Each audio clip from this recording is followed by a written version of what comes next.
Aqui Pronto. apareceu Windows mais G. Agora foi, pronto. Ah, é Eu acho que... Windows mais G. Pronto, eu penso que já tá rolando direitinho aqui. Tá aparecendo a gravação toda aqui do lado esquerdo. É 15 segundos. Começou agora aqui. Bom, beleza então. Vamos Então, lá? gente, formalizando, né? Bom dia a todos, nesse caso são todos. Para Ivan, boa tarde, né? Porque Ivan está em Porto e lá já são 2 horas e 36 minutos. Correto, Ivanzinho? Correto. E Pois 37 bem, graus. 36, 36. Bom, sem mais prolegômenos, bom dia. Esse é um ritual de defesa, de apresentação do trabalho de conclusão de curso do discente Abraão Rodolfo Santana de Souza. Esse trabalho ele foi escrito na modalidade artigo e ele é intitulado Da Lei do Morrer ou Matar, a tradição da vingança no sertão, os Alencar contra os Sampaios entre 1949 e 1981. Para avaliar o trabalho de Abraão, teremos o privilégio de ter aqui na nossa banca o professor doutor Rafael Rosa da Rocha, que é servidor do IFBA, IFBaiano, né, Rafa? Eu sempre confundo. E também faz estágio pós-doutoral na UFBA. E também o professor doutorando, mestre Ivan Luiz Lima Cavalcante, que é doutorando na Universidade do Porto. Então, o nosso ritual ele é muito simples. É um ritual que terá, então, um tempo inicial, aí 15 minutos, Abraão, para você fazer uma apresentação inicial do trabalho, lembrando que a banca já leu o trabalho, obviamente, não temos plateia. Então, você, nesse tempo, se você achar necessário, você usa todo o tempo, você enfatiza questões que, eventualmente, você acha importantes, enfim, você tem plena autonomia para falar, expor as questões centrais do trabalho, acentuar, reiterar. Feito isso, nós passaremos à arguição e há uma tradição acadêmica de dar a primeira fala para o convidado ou a convidada mais externa ao programa, embora estejamos todos distantes pela forma remota, mas acho razoável imaginarmos que Ivan Luiz Cavalcante está mais distante de nós. Por essa razão, vou passar a palavra inicialmente para Ivan fazer seus comentários, em seguida Rafael, e acho que ao final Abraão terá aí um tempo para comentar, dialogar as questões propostas identificadas pela banca. Tá? Então, reitero aqui minha gratidão a Rafael e a Ivan por terem aceito esse convite, especialmente para fazer a leitura e avaliar o trabalho em tão pouco tempo. Então, o trabalho chegou às mãos de Rafa e de Ivan, às mãos, quer dizer, virtualmente falando, né? Na quinta-feira, na quarta-feira à noite. Então, basicamente, vocês tiveram aí um dia para avaliar o trabalho. Mas é parte desse rito de conclusão de curso, especialmente nessas circunstâncias pandêmicas. E tanto eu e Abraão estamos aqui muito felizes por ter vocês aqui avaliando esse trabalho. E, por fim, os parabéns a Abraão pelo vigor e ter concluído o trabalho, apresentado o trabalho. Vamos ver o parecer da banca. Mas, a princípio, parabéns, Abraão, pela apresentação do artigo e, sem mais delongas, passo imediatamente a palavra para você. Obrigado. Então, obrigado, professor. Bom dia a todos, né? Agradecer essa disponibilidade no curto espaço de tempo, né, em primeiro lugar. E eu gostaria de apresentar, né? Eu vou tentar compartilhar a tela aqui. Eu fiz uma pequena apresentação. Peço já desculpa de antemão pelo nervosismo, mas, enfim, vamos lá. Compartilhar aqui a tela. Deixa eu ver.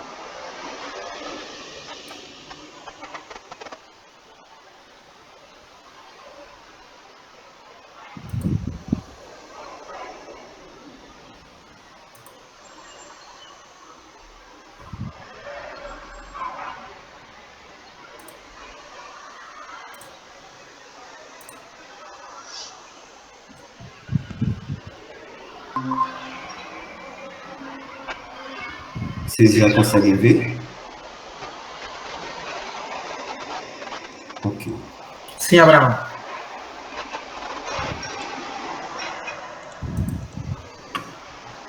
Então, como já foi falado pelo professor, né, essa é uma pesquisa denominada Da Lei do Matar ou Morrer, título que eu tirei de uma canção de Luiz Gonzaga, né, que ele fez justamente sobre essa questão dos Alencar contra o Sampaio, na cidade de Exu, no sertão de Pernambuco. E aqui eu tenho um breve roteiro dessa apresentação, né, que é a descrição da pesquisa, as etapas que foram seguidas, os procedimentos metodológicos, as obras que foram utilizadas, o desenvolvimento, né, as dificuldades que eu encontrei na pesquisa, os resultados e as possibilidades de desdobramento. Então, essa é uma pesquisa que visou contribuir para esse entendimento, né, das lutas entre famílias, a partir de um estudo de caso, né, que é os Alencar contra o Sampaio no sertão de Pernambuco, na cidade de Exu, entre os anos de 1949 e 1981. Portanto, aí 32 anos de uma luta violenta entre essas duas famílias, né? E eu procurei entender esse caso não como um caso que se generalize para todas as outras situações, mas como um modelo, né? Por conta da longevidade do caso e também a partir das fontes que eu mobilizei para a escrita, a atuação do Estado ficou bem clara ali para mim, que era uma questão que me incomodava, né? Entender como essas lutas se prolongam por um longo tempo sem uma intervenção do Estado. Eu imaginava que isso se dava de uma forma assim meio, pelo menos o que se falava, né? Que era de uma forma meio bárbara, meio sem lei. Então, procurei entender como era o papel do Estado nessas situações. E se esse fenômeno ele poderia ser atribuído ao Nordeste, né? Como eu sou nordestino, sou do estado de Sergipe, eu vi pessoalmente algumas brigas entre famílias, assim, durarem muito tempo, né? Então, isso me motivou a fazer essa pesquisa. E aí, sempre eu vi essas frases que o sertanejo é brabo e que as coisas no Nordeste se resolvem assim. Então, eu resolvi entender se esse fenômeno ele poderia ser atribuído somente ao Nordeste, né? Então, as etapas que foram seguidas foi a escolha do tema, né, com essa justificativa, uma vivência que eu tive a partir do meu lugar, né, que foi ver as brigas de família pessoalmente. Aí eu elaborei esse problema, né, a partir desses questionamentos que eu mencionei, e aí eu fiz essa opção de estudo de caso dos Alencar e o Sampaio, como eu falei anteriormente, por conta de dele ter as principais características de uma briga entre família. No Nordeste, pelo menos, no que tange às questões de número de mortos, repercussão, né, e longevidade, né? E aí eu fiz uma escolha por fontes jornalísticas. Por quê? Por conta do tempo que eu venho estudando isso, eu comecei a definir esse objeto durante a pandemia, e aí o arquivo público estava fechado, então eu já comecei a pesquisar algumas coisas na internet, e eu não achava outras fontes, como inquéritos ou autos judiciais, nada disso. Então, eu achei uma coisa ou outra de fontes jornalísticas, mas de outros casos. E aí, quando eu achei em maior profusão fontes do caso dos Alencar contra o Sampaio, eu resolvi focar nessa família. E aí eu passei a escrita do trabalho. Os procedimentos que eu usei, os procedimentos que eu utilizei foi a seleção dessas fontes que evidenciassem a gravidade do problema, né? Eu acho que na escrita eu pude colocar ali fontes que evidenciaram essa questão como uma questão muito grave, violenta, que se espalhou por outras regiões do sertão de Pernambuco, né? E que era comparada em algumas falas ali com lutas de famílias seculares, né, no Nordeste brasileiro. E eu procurei mobilizar também fontes que evidenciassem a ação do Estado. Pega minha bolsa. né, e que eu pudesse fazer um cruzamento com o contexto histórico e também com o que eu já vinha lendo da bibliografia, né? Eu passei um tempo procurando livros que falassem sobre brigas de família, não são muitos historiográficos, né? Então, eu passei a essa leitura e eu fiz esse cruzamento entre fonte, contexto histórico e a bibliografia em si. As obras utilizadas, Os Sertões, de Euclides da Cunha. Uma das motivações que eu tive para a pesquisa também foi Os Sertões. Há alguns anos atrás, eu estava lendo Os Sertões e na parte O Homem, eu pude ver que, para explicar a história de Antônio Conselheiro, Euclides da Cunha fez uma genealogia de mortes na vida de Antônio Conselheiro, né? Da briga entre os Maciéis e os Araújos. Então, eu, pessoalmente, estava vendo várias brigas entre famílias no meu estado, e aí eu percebi que isso era uma coisa antiga, né? A partir já de Euclides da Cunha, já tinha um escritor deixando claro que ali era uma característica do sertão nordestino. Porém, é uma coisa problemática, porque Euclides da Cunha tinha uma visão eugenística, tinha uma visão de racismo científico, típico daquele momento, né?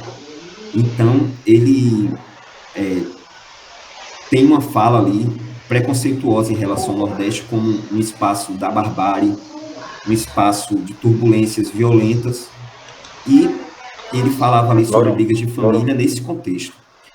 A obra de Costa Pinto eu utilizei por conta de ser o livro talvez mais completo sobre esse assunto, né? Até esse período, pelo menos, né? Os anos 40 ali.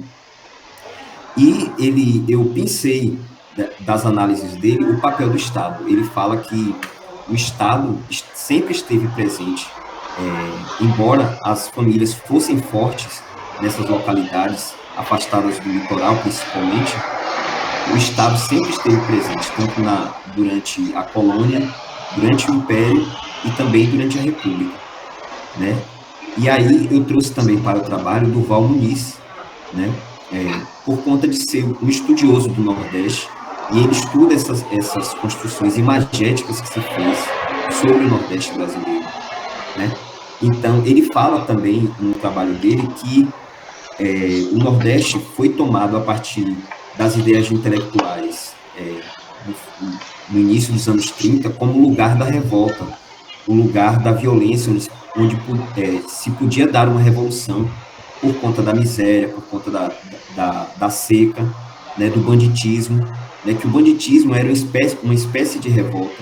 Então, essas construções desse período, somadas a outros períodos também, fizeram do Nordeste um lugar que a gente visualiza muito a partir desses ícones do banditismo, né? O cangaceiro, o pistoleiro, né? E isso se cristalizou com o passar do tempo, né? E aí também eu achei outro trabalho de Ana Cláudia Marques, que é uma antropóloga, né, que é Intrigas e Questões, né, onde ela analisa numa cidade no sertão pernambucano uma briga entre famílias in loco, né? Ela pôde perceber ali a partir dos discursos, né, a intencionalidade das pessoas em se manterem dentro das questões sem fugir, né, por uma questão de honra, como se fosse um duelo, né?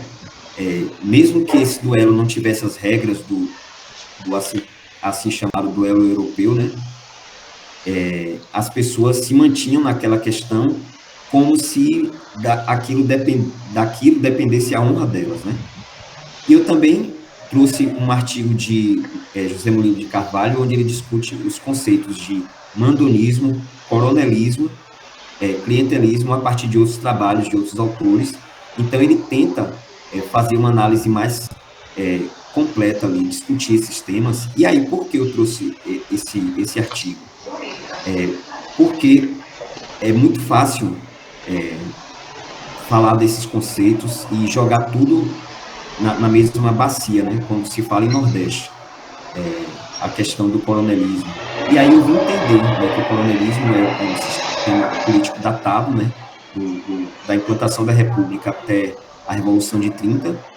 Então, ele não pode ser atribuído, as lutas entre famílias não podem ser atribuídas a coronéis, por exemplo, ao coronelismo, né, porque, além de ser um sistema datado, muitas dessas famílias não tinham posses, grandes posses ou patentes militares. Eram famílias comuns, mas de parentela gigantesca, que, por algum motivo, alguma questão, acabavam se enfrentando e se matando entre si, né? Apesar de que o estudo de caso que eu trouxe, a família Alencar, ela era grande e abastada, né? Esse caso ele não pode ser generalizado para todos os outros casos, né? Eu deixei isso bem claro. E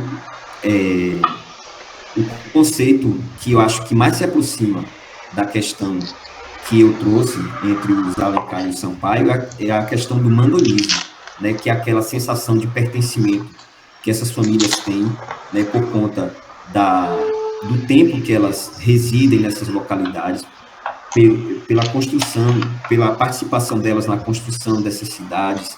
Então, essas famílias, elas têm essa sensação de pertencimento logo de posse desses locais. Então, quando uma outra família se coloca como antagônica, né, seja por que motivo for, eles acessam essa questão do mando, né, que eles têm no local. Então, a questão entre Sampaio e Alencar, ela traz alguma coisa de mandonismo ali, embora não se possa cravar exatamente que o mandonismo é um conceito que possa ser aplicado às lutas entre família, tampouco o clientelismo, né?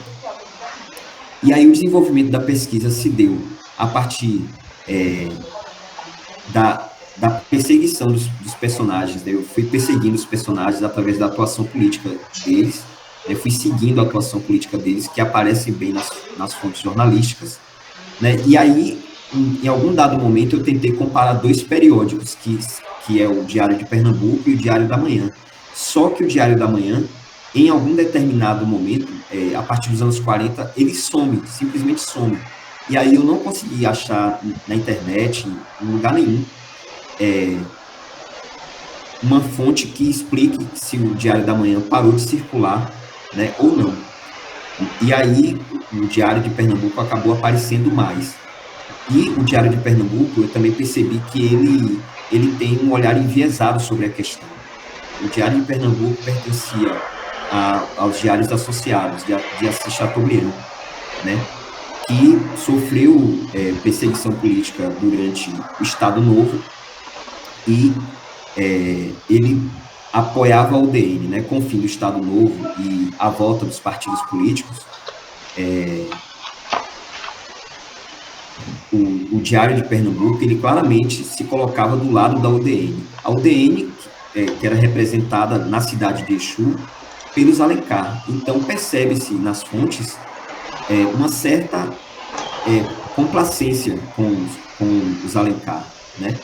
E em alguns dados momentos, a fala do Sampaio é colocada ali no Diário de Pernambuco também, mas percebe-se assim, uma coisa meio enviesada, né, nas análises que eles fazem do caso em si, né?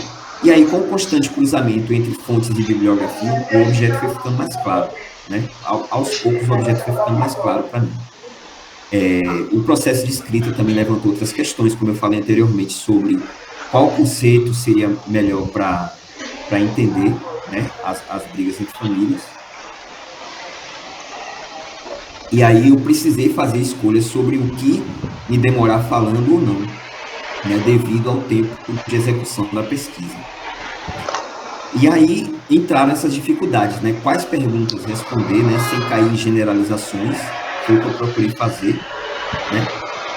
E eu percebi que a vingança privada, ela não é restrita ao espaço nordestino, é uma desconfiança que eu tinha, que eu procurei provar a partir da análise desses estudiosos, né? Ana Cláudia Marques deixa claro ali que o espaço nordestino ele tem semelhanças nas suas configurações com outros espaços, mas que ele leva esses estereótipos, ele acaba sofrendo com esses estereótipos, né, sobretudo sertanejo.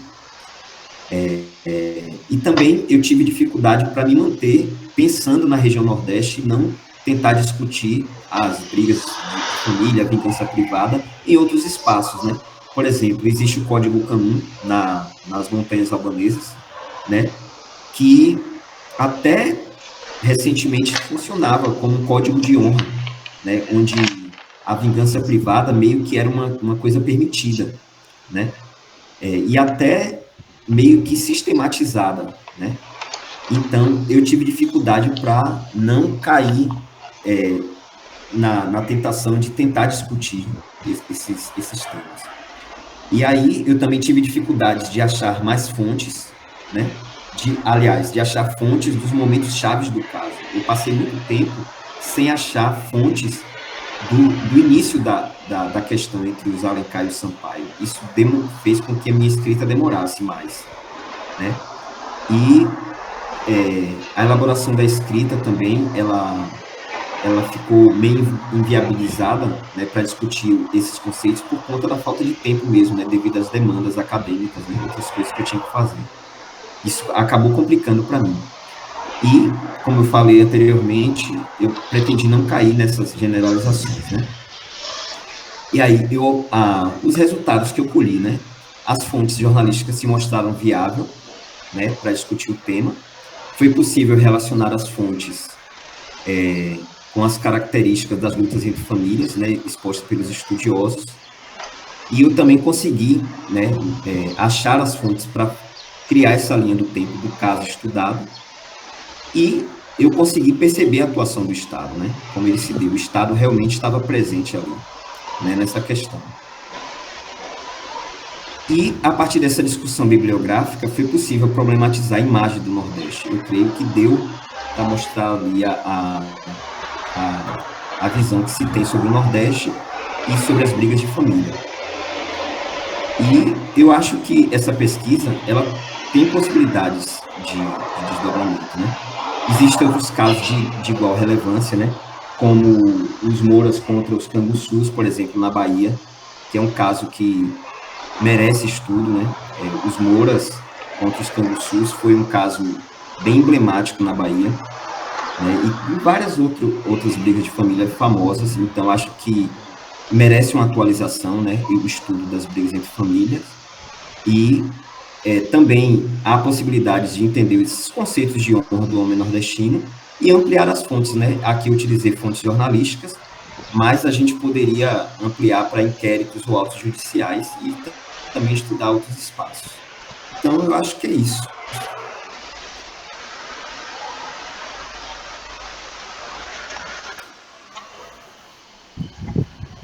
Perfeito, Abraão. Muito obrigado por sua apresentação, sua ótima apresentação.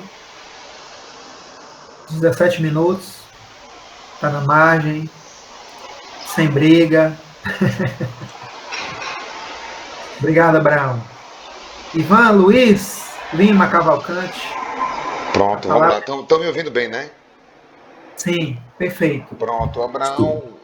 Não sei se vai deixar compartilhado aí o PowerPoint ou, enfim. Pronto, vamos lá. Oi, Ivan, me permita só uma observação. Diz. Abraão, me desculpe se for uma ignorância minha, porque eventualmente pode ser uma opção estética tua, mas só para dizer que seu enquadramento não está perfeito. Se você puder subir um pouco a câmera, vai ficar legal.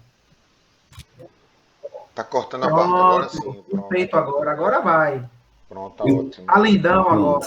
Não que não estivesse antes, né? Mas não. Agora tá perfeito. Tá... Eu tava tentando esconder. Ô, Abraão, então me desculpe, cara. Ô, rapaz, mantenha, porque tá aqui só tem careca. Desculpa, Rafael. É Maurício aí. Aqui, ó, porra.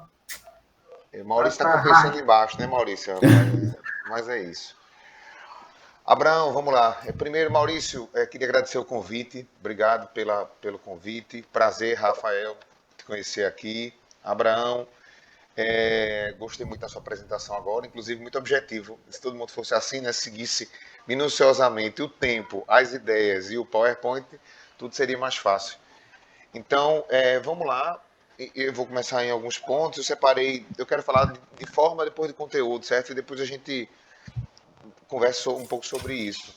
Primeiro, assim, eu acho que você escreve tão bem quanto fala, né, Maurício? Eu acho que sua escrita é muito bacana, viu? Eu, de fato, gostei demais. Como eu falei, vou falar primeiro da forma, depois eu entro no conteúdo. Mas isso já é um grande passo para qualquer tipo de aspiração no meio intelectual, é escrever bem. E algumas passagens eu achei super bonitas, assim, o sobrenome é alcançado pelo ódio, ó. Isso é uma coisa muito boa, que frase bonita, né? Eu até anotei aqui. Eu disse, pô, bicho, onde o sobrenome é alcançado pelo ódio. Eu disse, pô, e eu acho que, claro, né? Lendo quem você leu, pelo menos o próprio Euclides da Cunha, que tem muito desse tipo, né? De passagem, eu acho que você escreve muito bem. Isso já é um ponto muito positivo. É muito claro no que estava escrevendo também. Não vem com aquelas prolixidades teóricas e não sei o que às vezes o cara está falando porque não sabe direito e coloca aquilo ali e tal. Então eu acho que já é uma observação imediata às primeiras linhas, no decorrer e no final. Então, parabéns pela narrativa fluente, que assim continue, né, ao longo da sua trajetória acadêmica, se é o que deseja, obviamente. E também eu percebo que na oralidade, né, física, visual, aí você também fala muito bem. Articula muito bem as ideias, isso é fundamental. É fundamental. Obrigado. Pronto. Isso é uma observação. Vamos lá, por partes. Começando o texto, eu, eu vou fazer a parte por parte, depois eu falo de maneira mais geral. Engraçado que você começa dizendo assim, né? Na primeira fase, em letras garrafais, a seguinte notícia. E as letras não estão garrafais no texto, estão em itálico. Então coloque em garrafa, pô. São letras garrafais, coloque em garrafais. Quer dizer, garrafais são letras maiúsculas grandes, né? Então, isso é uma questão de forma estética, mas assim, me chamou a Sim, atenção que, como assim, se está em letras garrafais, você colocou em letra minúscula e itálico. Então coloca, fica mais bonito. Se está em letras garrafais, você pode colocar garrafais, não tem problema nenhum. Ficaria mais, né, Maurício, esteticamente mais coerente com o que diz o lema do jornal. Mas isso é besteira, eu estou falando como eu falei, né? Outra coisa, na página 4 você fala assim, tem uma passagem que diz assim, é na página 4? Deixa eu ver, eu botei PR4, não sei se era, que fala assim, sobre litoral e sertão. Calma lá, deixa eu só catar aqui, porque eu estava lendo no iPad e fiz uma observação.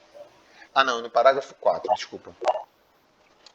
Também é uma questão só de forma, viu? Não é parágrafo 4, cara. Enfim, eu já localizo. Aqui, achei. É na página 2, no parágrafo 4, exatamente. Diz assim. Um, dois, três, quatro. sobre os Veja, observadores, né? tem lá embaixo assim.